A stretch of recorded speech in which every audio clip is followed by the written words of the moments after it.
नमस्कार, स्वागत है आपका जनता टीवी में। मैं हूं आपके साथ सचिन चौहान। चलिए अब बात कर लेते हैं उत्तर प्रदेश की तमाम खबरों की।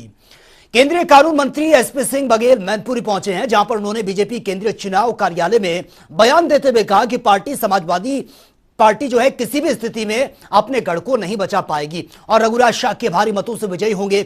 आगे उन्होंने कहा कि विरासत तो नेताजी मुलायम सिंह यादव के नाम से थी, लेकिन अब अखिलेश यादव विरासत को सुरक्षित नहीं रख पाएंगे और समाजवादी पार्टी की जीत नामुमकिन है, क्योंकि भारतीय जनता पार्टी ने हमेशा से ही जनता के हित के लिए काम किया है।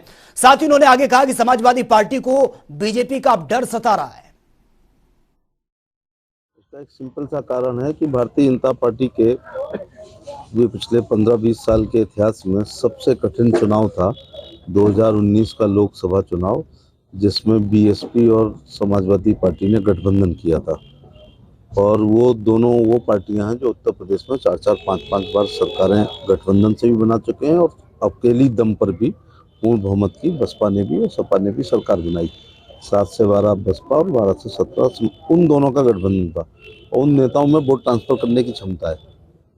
इसके बावजूद बहुत बड़े कद्दावर नेता स्वर्गीय श्री मुलायम सिंह यादव जी केवल 94,000 वोटों से ही अपना चुनाव जीत पाए थे। इतना स्पष्ट कोई बोलता नहीं है राजनीति में। बीएसपी अपने दम पर आगरा, एटा, फिरोजाबाद, हाथरस, मथुरा, अलीगढ़, इवन मैनपुरी लोकसभा में कम से कम 1 लाख वोट डाल देती है। अब 19 और 22 के इस उपचुनाव में ये फर्क आ रहा है कि अब बसपा का गठबंधन नहीं है, 1 लाख वोट कम हो रहा है। ऊपर से मुलायम सिंह यादव जैसे कद्दावर नेता प्रत्याशी नहीं है।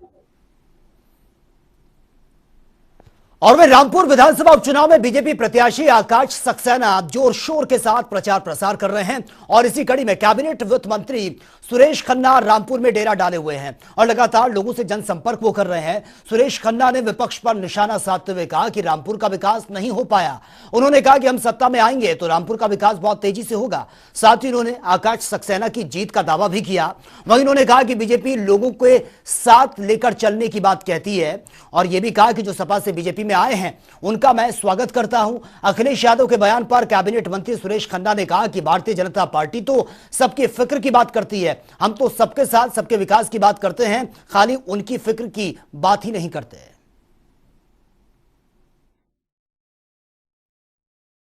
देखिए, टारगेट किसी को नहीं, जो कानून अपना काम करता है, कानून का शासन हो और हम समझते हैं कि सभी के लिए हितकारी यही है।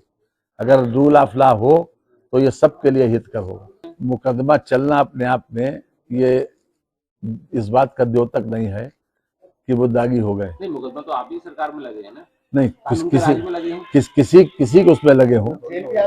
देख, ऐसा है, किसी भी आदमी को जब तक दोषी नहीं कहा जा सकता, जब तक वो दोषी करार किसी सक्षम न्यायालय से नहीं हो जाए। तो चलिए आपको सीधा ले चलते हैं गुजरात के मोरबी में, जहां पर मुख्यमंत्री योगी आदित्यनाथ इस वक्त जनसभा को संबोधित कर रहे हैं।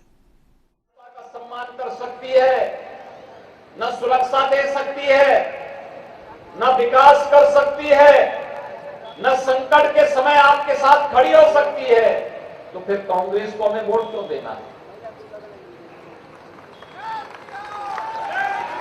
आपने देखा होगा अप्रैल मई में, मार्च अप्रैल में उत्तर प्रदेश विधानसभा के चुनाव हुए थे। उत्तर प्रदेश की आबादी है 25 करोड़, 403 विधानसभा की सीटें हैं और 403 में से कांग्रेस जीती मात्र 2।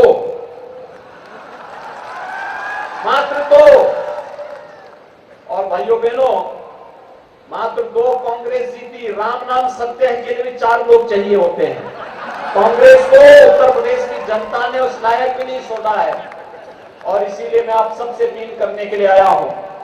आप सबने यहां पर प्रकाश भाई बरमोड़ा को भारतीय जनता पार्टी ने अपना प्रत्याशी बनाया है और इसीलिए मेरी आप सबसे अपील है, भारतीय जनता पार्टी आपके विकास के एजेंडे के साथ है। आप सब सहमत हैं? भारतीय जनता पार्टी को समर्थन मिलना चाहिए। सो आप भाजपा ने ने भव्य जीत आपसो हाथ ऊंचा करने समर्थन आपो। भारत माता की, भारत माता की, भारत माता की जय श्री राम, जय जय श्री राम।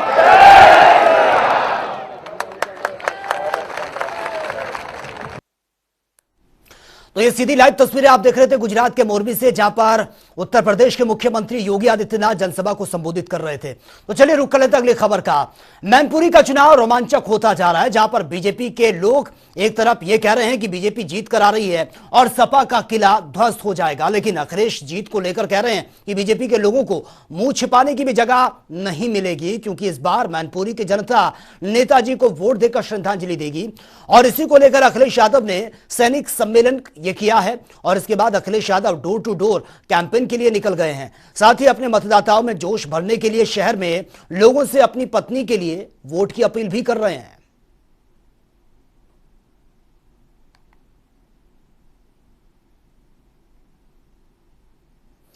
और वहीं मैनपुरी में समाजवादी पार्टी के किशनी विधानसभा से विधायक ब्रजेश कठेरिया का ऑडियो बहुत तेजी से वायरल हो रहा है, जिसमें उन्होंने लोकसभा उपचुनाव में एक व्यक्ति से हथियार निकालकर जंग छुटाने की बात कहते हुए वो इस ऑडियो में सुनाई दे रहे हैं। और इस पर एसपी कमलेश दीक्षित ने ऑडियो में संज्ञान लेते हुए आचार संहिता का उल्लंघन करने को लेकर सदर कोतवाली में मुकदमा पंजीकृत करवा दिया है।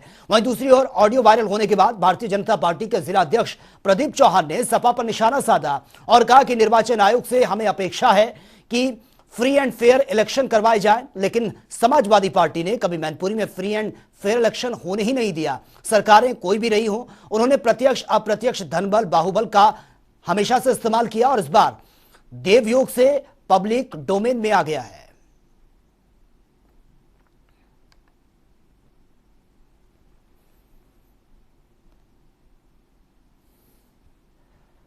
और वहीं मैनपुरी उपचुनाव को लेकर सियासत इस वक्त बहुत जोरों पर है। बीजेपी के प्रदेश अध्यक्ष भूपेंद्र चौधरी ने सपा पर तंज कसते हुए कहा है कि अखिलेश चुनाव जीतने के लिए चाचा शिवपाल की ठोडी वो खुजला रहे हैं। और आपको यह भी बता दें कि भूपेंद्र चौधरी जसवंत नगर में कार्यकर्ता सम्मेलन को संबोधित करने के लिए पहुंचे थे। भूपेंद्र चौधरी ने सबसे पहले ज्यादा गुंडागर्दी इसी क्षेत्र में थी, उन्होंने कहा है, लेकिन इस समय अब यह बदल गया है। सपा को लगता है कि यहां उनका गढ़ है, तो यह उनका भ्रम है। अब किसी का गढ़ नहीं रहा, सब बीजेपी का है।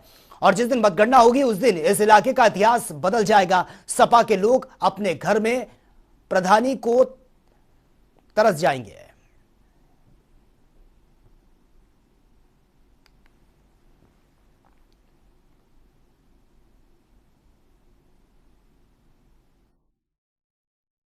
धीरे धीरे सारी जनता प्रदेश की और देश की भारतीय जनता पार्टी की विचारधारा के साथ जुड़ी है। मैनपुरी में भी इतिहास बदलेगा। निश्चित रूप से आने वाली 5 तारीख को जसवंत नगर सहित 5 विधानसभा की सीटें मैनपुरी की भाजपा जीतेगी, बड़े अंतर से जीतेगी। हम लोगों ने पूरी तैयारी की है, घर घर जाएंगे, अपनी सरकार का रिपोर्ट कार्ड जनता के बीच में रखेंगे और उन्होंने जो कर्म किए हैं 2012 से 17 तक के, उनके भी जनता के सामने रखेंगे। तो निश्चित रूप से मुझे विश्वास है कि अब जो लोग हमारे बड़े बड़े नेता उपचुनावों में नहीं जाते थे, आज घर घर घूम रहे हैं, गली गली घूम रहे हैं। ये भारतीय जनता पार्टी की और भारतीय जनता पार्टी के कार्यकर्ताओं की बढ़ती हुई ताकत का ही परिणाम है। और समाजवादी पार्टी मैनपुरी में अपनी हार सुनिश्चित मान चुकी है और उसी के भय से घर घर घूम रहे हैं। और वहीं सीएम योगी आदित्यनाथ आज गुजरात दौरे पर हैं। आपको बता दें कि सीएम योगी गुजरात विधानसभा चुनाव में 4 विधानसभा क्षेत्रों में जनता को संबोधित कर वोट भी मांगेंगे। और सबसे पहले सीएम योगी ने भगवान श्री कृष्ण की नगरी द्वारका में जनसभा को संबोधित किया। मुख्यमंत्री ने कहा कि पीएम मोदी जब गुजरात के सीएम थे तो उन्होंने विकास की नई इबारत को लिखा। साथ ही सीएम योगी ने रैली को संबोधित करते हुए कहा कि अनुच्छेद 370 को समाप्त करने के लिए प्रधानमंत्री नरेंद्र मोदी और गृह एवं सहकारिता मंत्री अमित शाह ने दृढ़ इच्छा शक्ति के लिए जो निर्णय लिया वह आतंकवाद की ताबूत में अंतिम कील साबित हो रहा है।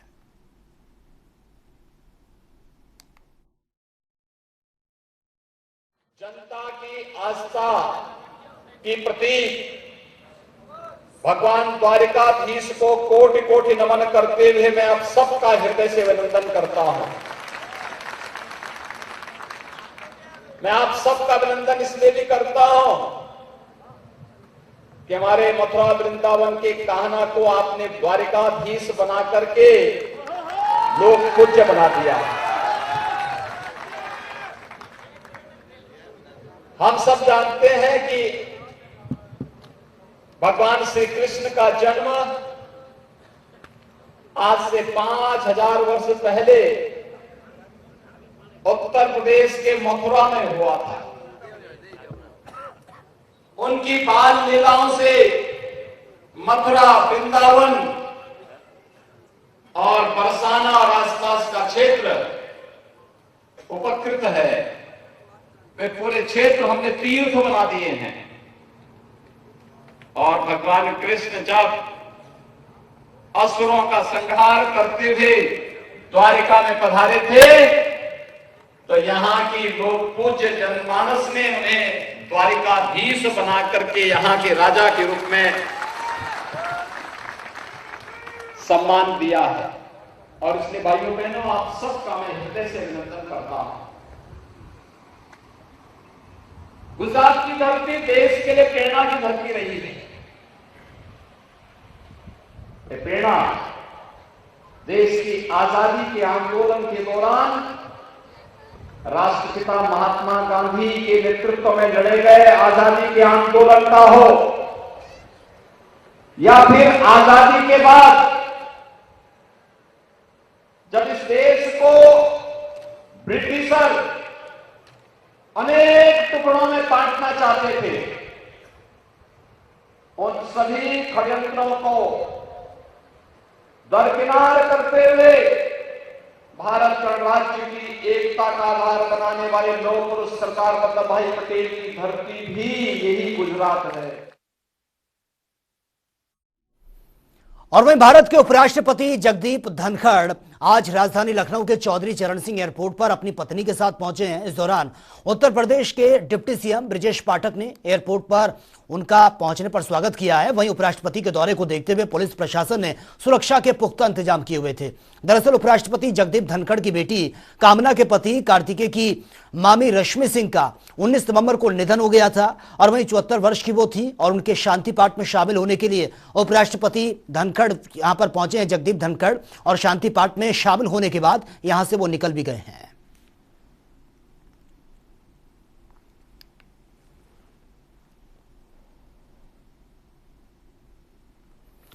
और वहीं कांग्रेस प्रदेश अध्यक्ष ब्रजलाल खाबरी निकाय चुनाव से पहले आज अपने एक दिवसीय दौरे पर अमेठी वो पहुंचे हैं और जगदीशपुर जामो चौराहे पर ब्लॉक अध्यक्ष सहित सैकड़ों कार्यकर्ताओं ने फूलमाला पहनाकर उनका स्वागत किया, जिसके बाद प्रदेश अध्यक्ष कांग्रेस कार्यालय गौरीगंज में कार्यकर्ताओं के साथ नगर निकाय चुनाव को लेकर बैठक करेंगे। आपको बता दें कि ब्रजपाल खाबरी जो है प्रदेश की कमान मिलने के बाद से पहली बार वो अमेठी पहुंचे हैं।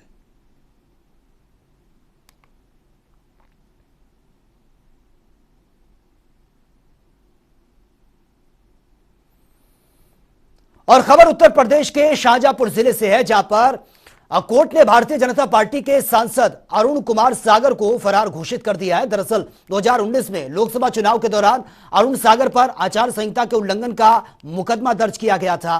चुनाव जीतने के बाद बीजेपी सांसद अरुण सागर को कई बार समन भेजा गया, लेकिन सांसद ने उसे और उसकी तरफ कोई ध्यान नहीं दिया। और वहीं अब कोर्ट ने आसमा सुल्तान ने गैर जमानती वारंट जारी होने के बाद भी न्यायालय में हाजिर न होने पर उन्हें अब फरार घोषित कर दिया है।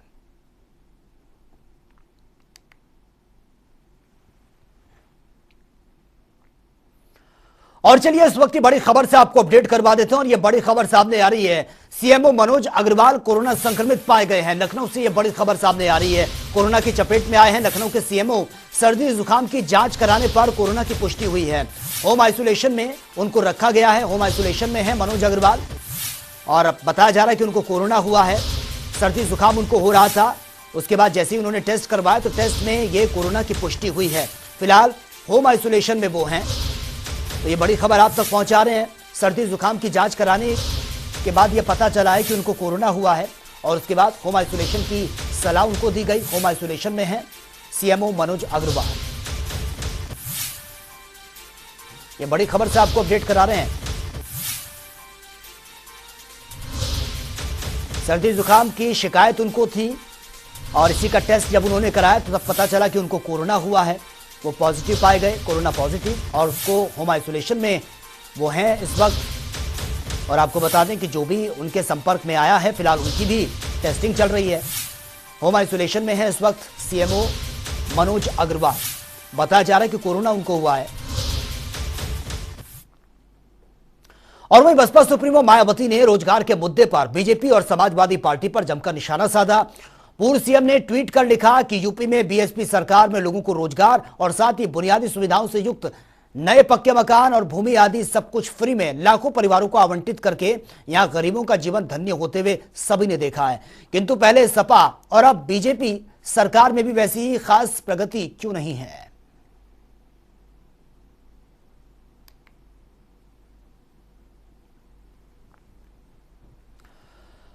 और वहीं गोरखपुर में होने वाले निकाय चुनाव में बीजेपी ने अभी से अपनी ताकत झोंकना शुरू कर दिया है। आपको बता दें कि बीजेपी अपना परचम फहराने के लिए रणनीति बनाकर काम कर रही है, जिसको लेकर बीजेपी की बेनीगंज कार्यालय में 2 चरणों में बैठक हुई है। और बैठक में मंडल और महानगर के पदाधिकारियों ने कार्यकर्ताओं से कई अहम बिंदुओं पर विस्तार से चर्चा भी की है। बैठक में शामिल पार्षदों ने भी कई अहम बिंदुओं पर अपने विचार भी रखे हैं।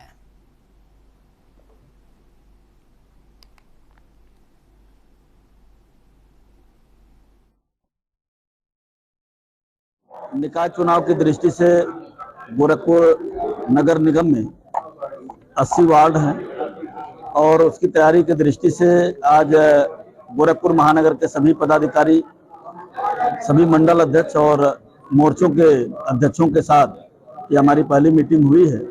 अभी तक सभी वार्डों में बैठकें हो चुकी हैं, सभी बूथ की कमेटियां बनाई जा चुकी हैं। मोदी जी और योगी जी सरकार की उपलब्धियों को लेकर के एक लिटरेचर कार्यकर्ताओं के माध्यम से घर घर संपर्क किया जा रहा है। इन सब कार्यक्रमों को देखते हुए उसकी तैयारी क्या है, उसके दृष्टि से आज गोरखपुर महानगर की आवश्यक बैठक थी। आगामी दिनों में 2-3 कार्यक्रम माननीय मुख्यमंत्री जी के हैं, उसके तैयारी की दृष्टि से भी ये बैठक थी, जिसमें 27 तारीख को स्पोर्ट्स कॉलेज में एक ओवरब्रिज और कई योजनाओं को, परियोजनाओं का लोकार्पण और शिलान्यास मुख्यमंत्री योगी जी के द्वारा होना है। और वहीं लखनऊ विकास प्राधिकरण में अधिकारियों पर नकेल कसने की तैयारी कर ली गई है। अरसे से हजारों आवंटियों की फाइलें जो हैं दबाए बैठे बाबुओं पर नए वीसी ने अब अपनी नजरें टेढ़ी कर दी हैं। अब अगर उन्होंने अपने पास ज्यादा दिनों तक फाइलों को रोका तो उन्हें वेतन भी नहीं मिलेगा। इस मामले में उन्हें दिसंबर से हर महीने 20 तारीख को फाइलें क्लियर करने का प्रमाण पत्र भी देना होगा। और इसको लेकर एलडीए के वीसी डॉक्टर इंद्रमणि त्रिपाठी ने बाबुओं के लिए नई व्यवस्था भी लागू करने के आदेश दे दिए हैं।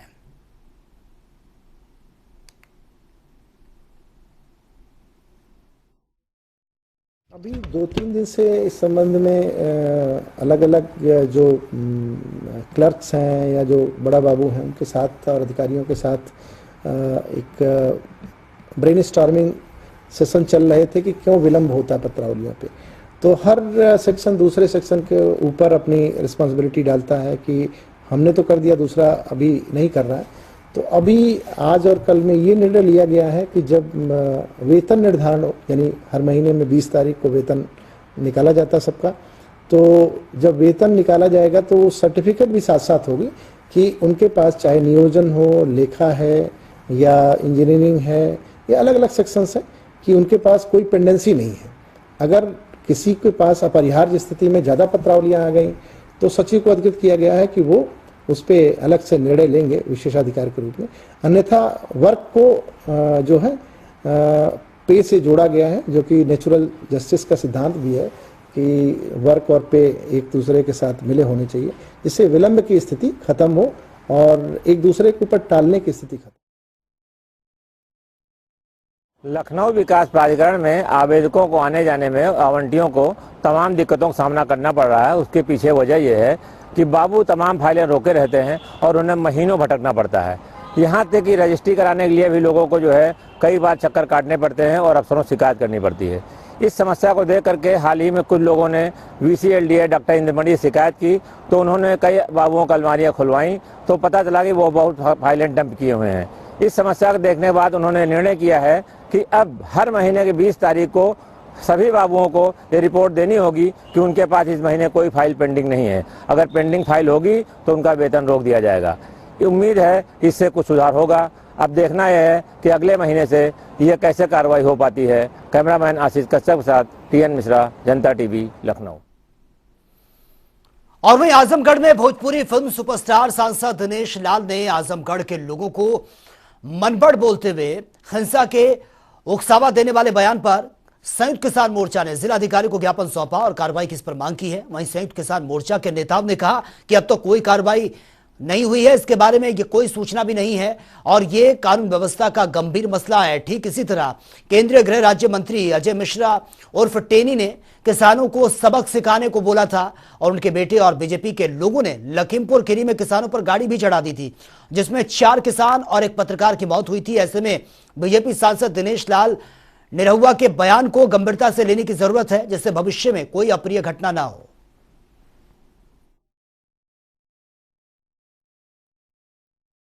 देखिए, शनिवार को जो है दिनेश लाल यादव निरहुआ ने जो है आजमगढ़ के लोगों को मनबड़ बोलते हुए कहा कि उनको ऊपर पहुंचा देंगे, मनबड़ी खत्म करने के लिए जेल में डाल देंगे और उनके घुटने तोड़ देंगे। हम लोग 21 नवंबर को यहाँ के एसपी से मुलाकात किए कि उनके ऊपर मुकदमा दर्ज किया जाए, लेकिन आज तक उनके ऊपर मुकदमा दर्ज नहीं किया गया। जबकि आज लगातार दिनेश लाल निरहुआ से लेकर योगी मोदी पे छोटी सी टिप्पणी कर देने पर मुकदमा दर्ज कर देती है पुलिस। संयुक्त किसान मोर्चा द्वारा आज माननीय सांसद दिनेश लाल निरहुआ द्वारा आजमगढ़ के जनपद के निवासियों को मनबड़ किए जाने के संबंध में ज्ञापन प्रस्तुत किया गया है कि इनके विरुद्ध मुकदमा दर्ज कर आवश्यक कार्रवाई किया जाए।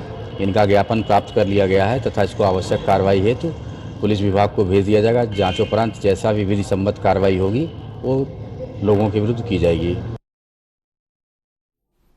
और वहीं राजधानी देहरादून में सैन्य धाम का निर्माण बहुत तेजी से चल रहा है। वहीं प्रदेश के सैनिक कल्याण मंत्री गणेश जोशी का कहना है कि साल 2023 तक हर हाल में सैन्य धाम का काम पूरा कर लिया जाएगा। वहीं बाबा जसवंत सिंह और बाबा हरभजन सिंह के नाम पर सैन्य धाम के भीतर ही मंदिरों का निर्माण होगा, जिसके लिए हमने प्रदेश भर के शहीद परिवारों के आंगन की मिट्टी लाई है, जिसकी पवित्र मिट्टी से अमर जवान ज्योति का निर्माण भी होगा। जिस प्रकार से लगातार इलेक्ट्रॉनिक मीडिया से लेकर प्रिंट मीडिया तक जो है राज्य अनुकारियों और महिला आरक्षण के बारे में बार बार जिस प्रकार से स्लोगन आए और बयान बाकायदा ब्यूरोक्रेसी के बयान भी आए और सरकार के भी बयान आए और लगातार प्रत्येक कैबिनेट मीटिंग से उसको नदारद किया जा रहा है, तो हम ये मान लें कि क्या राज्य अनुकारियों की लगातार उपेक्षा हो रही है। ये राज्य अनुकारियों की उपेक्षा उन शहीद परिवार की उपेक्षा क्यों हो रही है?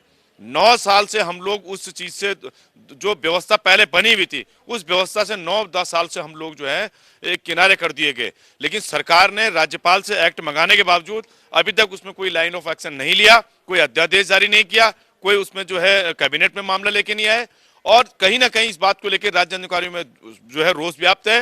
और प्रदेश स्तर पर क्योंकि अब विधानसभा सत्र भी आने वाला है, हम इसी बात की रणनीति तय कर रहे हैं कि और वहीं रुद्रपुर में बिक रही अवैध और कच्ची शराब के खिलाफ कांग्रेस ने आज एसएसपी दफ्तर पर प्रदर्शन करते हुए एसएसपी को ज्ञापन सौंपा है। कांग्रेस महानगर अध्यक्ष जगदीश तनेजा और पूर्व पालिका अध्यक्ष मीना शर्मा के नेतृत्व में एसएसपी दफ्तर पहुंचे और कांग्रेसियों ने अवैध शराब के खिलाफ जमकर नारेबाजी की है। साथ ही नेताओं ने कहा कि ट्रांजिट कैंप और रामपुरा समेत कई इलाकों में खुल्लम खुल्ला अवैध शराब की बिक्री यहां पर हो रही है, लेकिन पुलिस इसे कंट्रोल नहीं कर पा रही है। उन्होंने कच्ची और अवैध शराब के कुछ ठिकानों में भी एसएसपी को बताए हैं और इन पर छापेमारी की मांग की है। कांग्रेस नेताओं ने आरोप लगाया कि पुलिस के संरक्षण में ही यह शराब बेची जा रही है, जिससे क्षेत्र के लोग खासा प्रभावित हैं।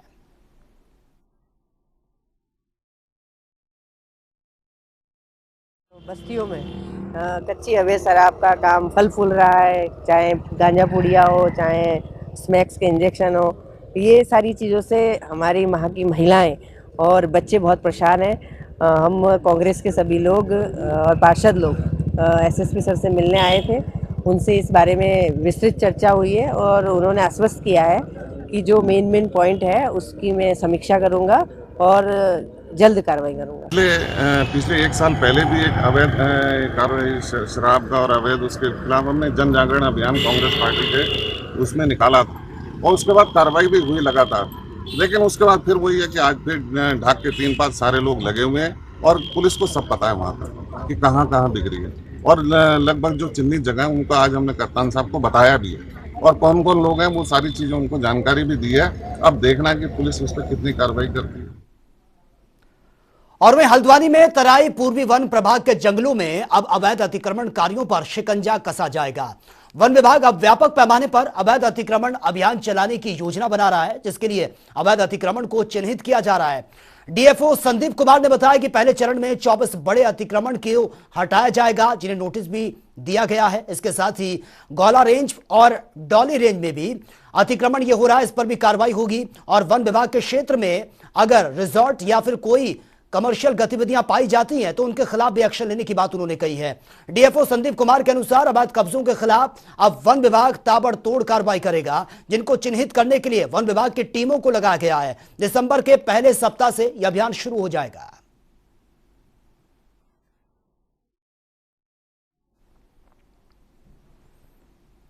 तो फिलहाल इस बुलेटिन में मेरे साथ इतना ही, लेकिन नमस्कार।